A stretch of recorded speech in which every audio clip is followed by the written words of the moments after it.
हार्दिक श्रद्धांजलि देते हुए और उनके परिवार को सांत्वनापूर्वक इस विकट समय में हम लोग उनके साथ हैं।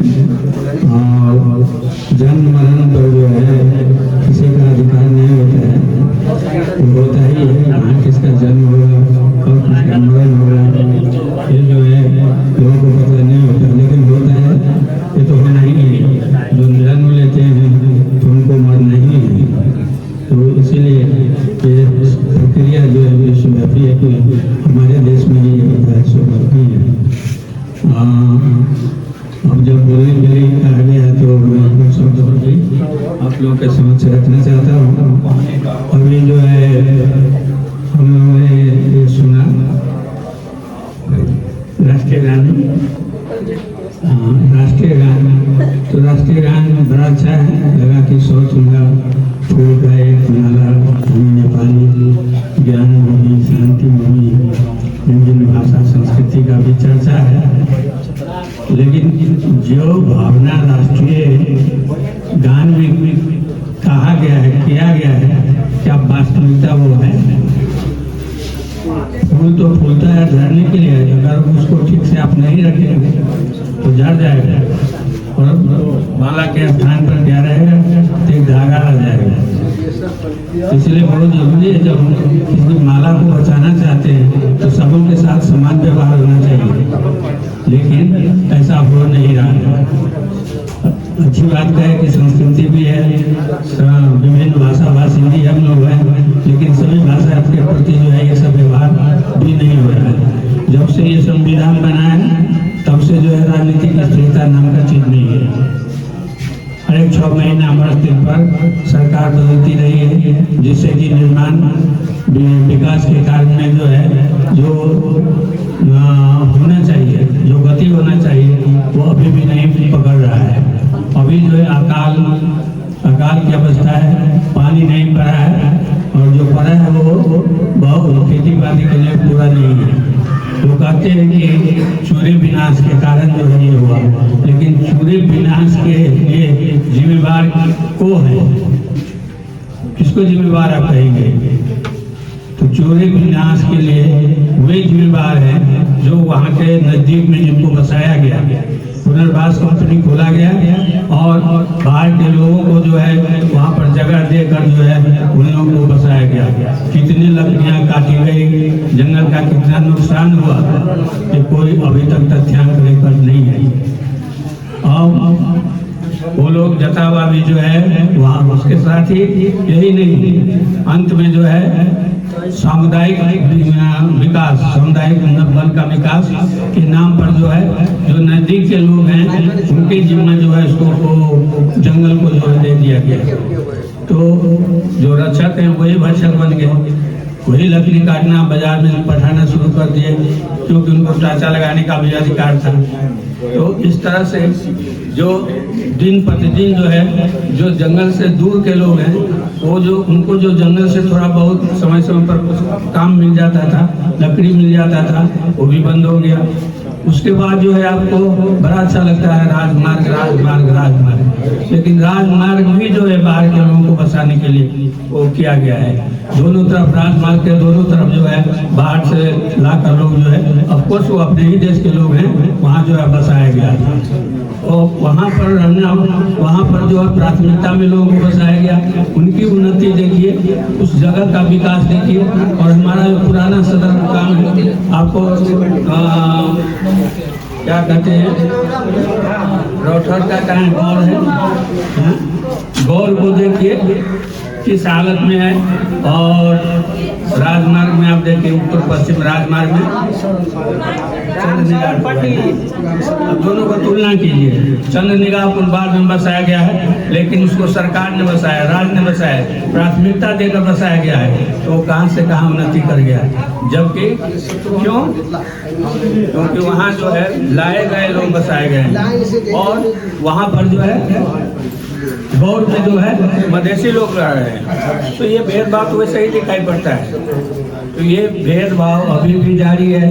इसी कारण जो है अगर हम खिलाएंगे तो चूड़े का वैसे नहीं हुआ है। चूरे जो है सबसे कम ऊंचाई वाला जो है पहाड़ है और वो मिट्टी, डूंगा, गिट्टी, बालू से बना हुआ है। तो जब उसका आधार क्षेत्र जो है खोखला हो गया है, वहाँ का मिट्टी, डूंगा, बालुआ, पत्थर ये सब जो है अब बाहर ले जा रहे हैं, तो स्वाभाविक है कि उसका असर जो है वो पड़ेगा। वहाँ का जो डूंगा है, वहाँ का जो बालू है और गिट्टी सड़क बनाने के लिए तो गिट्टी चाहिए, तो लोग नज़दीक में जो गिट्टी पा रहा है तो उसी को तरफ न जाएगा, वहीं का ना गिट्टी लेगा।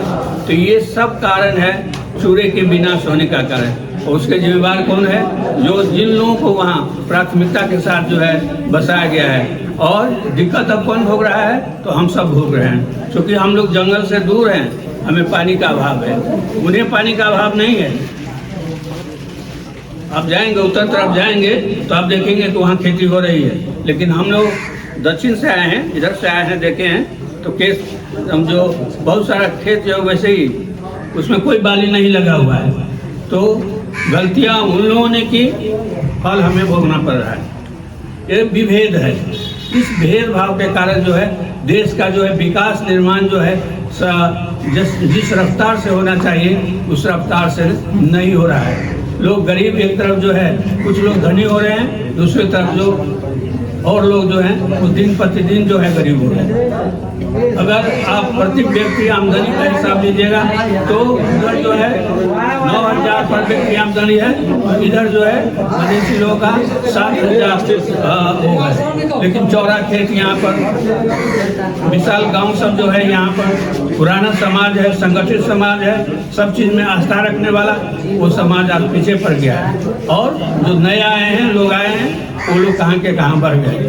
तो हमारा ये विभेद हम चाहते हैं कि हटे, ताकि नागरिक को जो राज्य एक नागरिकता के नाम, जब हम नागरिक हो जाते हैं किसी भी देश का तो राज्य से मिलने वाले सेवा, हर तरह का सेवा सुविधा का हम अधिकारी हो जाते हैं। लेकिन हमें नागरिकता जो है दिया जाता है, पेपर पर तो दिया जाता है, लेकिन कामकाज का जो सवाल है, रोजगारी का जहाँ सवाल है, आज जो है विदेश में जो है ज़्यादा से ज़्यादा, पहले जो है बाहर के लोग जाते थे वहाँ बाहर रोजगारी के खोज में, अब वहाँ से हमारे यहाँ के लोग जो है, मधेश के लोग जो है ज़्यादा अब जा रहे हैं संख्या के दृष्टिकोण से। क्यों?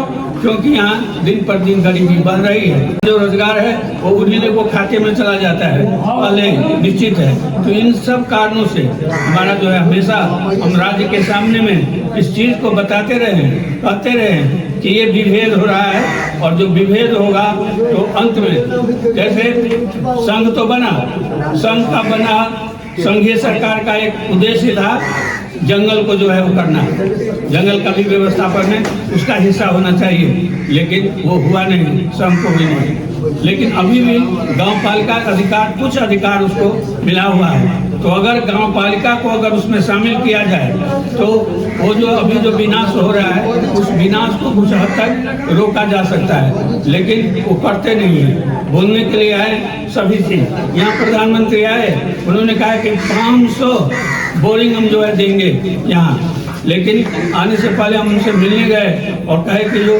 कुछ तो पठा दीजिए ताकि लोग इंगेज हो, उन्हें विश्वास हो इस राज्य जो है कुछ कर रहा है, प्रधानमंत्री जो बोले हैं वो हो रहा है। लेकिन अभी तक तो नहीं मिला है। अगर आप लोगों को मिला होगा तो हमें जरूर खबर होता, हम फिर जाएंगे, वो करेंगे। अभी तुरंत जो है तो अभी भी जिस दिन हम यहाँ आए तो प्रधानमंत्री भी आए थे हमसे पहले। तो ये सब अवस्था जो है हमने आप लोगों के समक्ष रखा, क्योंकि वो हमारी आवश्यकता है।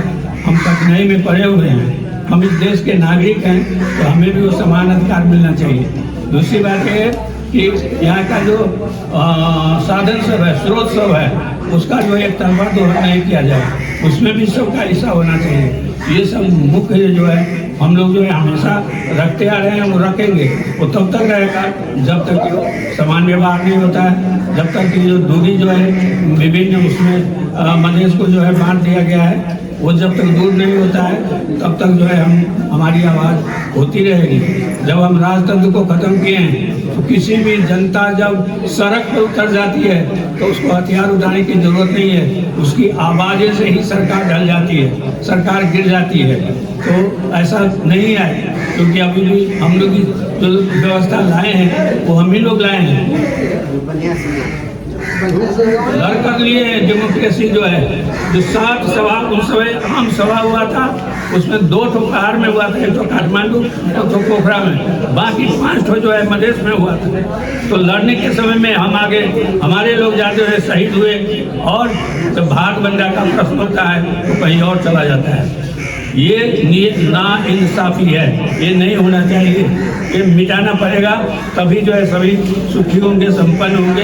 इसी आशा के साथ मैं आप लोगों से विदा लेना चाहता हूँ। जय मधेश।